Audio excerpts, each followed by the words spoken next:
8h46 sur France Bleu Roussillon. Jim Lefebvre est avec nous. Bonjour Jim. Bonjour Sébastien. Alors vous êtes photographe, vous êtes également vidéaste et il nous propose, Jim, en réalité Suzanne, quelque chose d'assez fascinant, d'assez étonnant. Il peut avec nous créer le film de notre vie. Alors pourquoi, comment et pour qui? On va savoir tout ça. Parce que retracer 80 ans, voire plus de vie, c'est quand même assez compliqué, on imagine. Qu'est-ce que les personnes qui optent pour cette option choisissent généralement par expérience de raconter? Les personnes peuvent choisir de raconter l'ensemble de leur vie, mais récemment j'ai plutôt eu des personnes qui ont voulu, par exemple une dame raconter sa routine tout simplement, toute sa semaine, les activités qu'elle fait, les différentes associations auxquelles elle va. Une autre personne qui a voulu par exemple raconter sa confession religieuse, tout simplement, répondre à cette question, pourquoi elle a changé de religion, qu'est-ce que ça a fait dans sa vie, à quel point ça lui tient à cœur. Une autre personne qui a pour projet de raconter les 10 dernières années de sa vie, qui représentent assez un changement pour elle. Toutes sortes de choses. Mais ça prend quelle forme en fait? C'est un diaporama? C'est un film vraiment? C'est un film que je propose de faire avec préparation d'interviews, de questions et de sujets qu'on va décider ensemble. Ah, il y a un tournage en fait. C'est un vrai tournage, le film de votre vie, et je vais aller à la rencontre de la personne dans son quotidien, la filmer, l'interviewer face caméra, faire des captations de sa vie, de son événement, de ce qu'elle souhaite, faire un film de tout ça. Comme un grand reportage, un grand documentaire sur une personne. Exactement, un grand documentaire. Et quelle durée finale, finalement? Ça peut varier, ça peut être du court-métrage, si on veut faire quelque chose, pas forcément des documentaires, mais de plus poétique, de 3 à 5 minutes, ou un documentaire de 20, 30, 50 minutes. Ça dépend. Donc vous venez ici dans les PO, vous qui êtes d'ici, à la maison directement.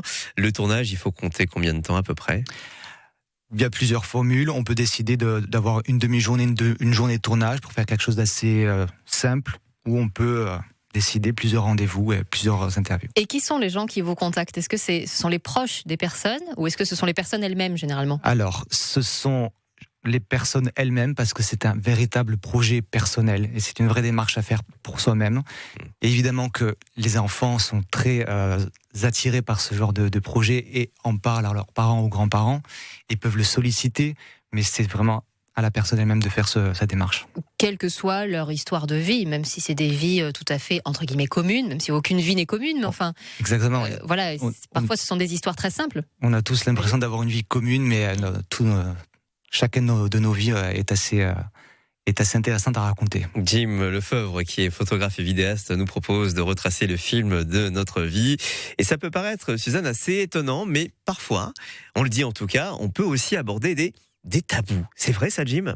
On peut aborder des tabous, des choses qu'on n'a pas dit dans sa vie, c'est vrai.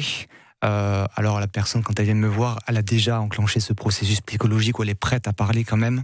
Ouais. Même s'il peut y avoir encore des hésitations, un émotionnel qui est stagnant, qui est là. Oui. Je suis là pour accompagner et faciliter la parole, on va dire. Et parfois, ça les aide effectivement à libérer leur parole face à leurs proches, au lieu de le dire en face. En gros, c'est ça. Exactement, d'avoir quelqu'un qui l'accompagne et de faire de cette démarche quelque chose de sérieux et de documenté, ça aide. C'est un peu une psychanalyse. Ça peut l'être, ça peut être un bon outil pour se regarder soi-même, en tout cas faire une introspection et avancer dans sa vie et clore des chapitres. Alors, à un moment donné, il faut quand même qu'on en parle, Jim, ça coûte combien? Alors, ça coûte combien? J'ai déjà envie de dire que s'il y a l'élan et vraiment l'enthousiasme de le faire, on vient me voir et on en parle, parce que c'est tellement important que j'ai à cœur de vraiment le faire avec la personne. Mais à peu près? Après, puisqu'il faut donner un ordre de prix, là, le film de votre quotidien, comme je parlais de cette dame, à 1 200 €. Pour une biographie plus complète, avec plusieurs rendez-vous, à 2 000 €. On peut faire moins pour des diaporamas avec des voix off. On peut faire plus si on veut raconter plusieurs choses dans sa vie, plusieurs vidéos. Si vous donnez l'exemple du documentaire à 1 000 et quelques €, en gros, il faut compter combien d'heures de tournage, combien d'heures de montage, tout ce travail derrière? La préparation va être la plus longue, à mon avis, déjà. C'est pas mon avis, c'est d'expérience. Pour évoquer les sujets, aborder les questions, savoir ce qu'on veut raconter. Le tournage peut être finalement assez rapide. Une demi-journée, une journée, on prend le temps, je regarde pas l'heure. Récolter les documents de la personne aussi. Il y a un travail à elle de faire en préparation, de faire le tri dans ses archives pour me donner ensuite les photos, les vidéos qu'on veut incorporer dans le film. Ah, c'est fascinant quand même. Puis ça reste surtout, et pour les autres générations qui seront là après, c'est quand même un cadeau aussi peut-être à leur faire et à se faire à soi-même. Le film de votre vie par Jim Lefebvre, qui est photographe et donc vidéaste. Jim Lefebvre, on vous trouve facilement sur Internet. Merci beaucoup. Merci Jim. à vous. Et à bientôt. Au revoir. Au revoir.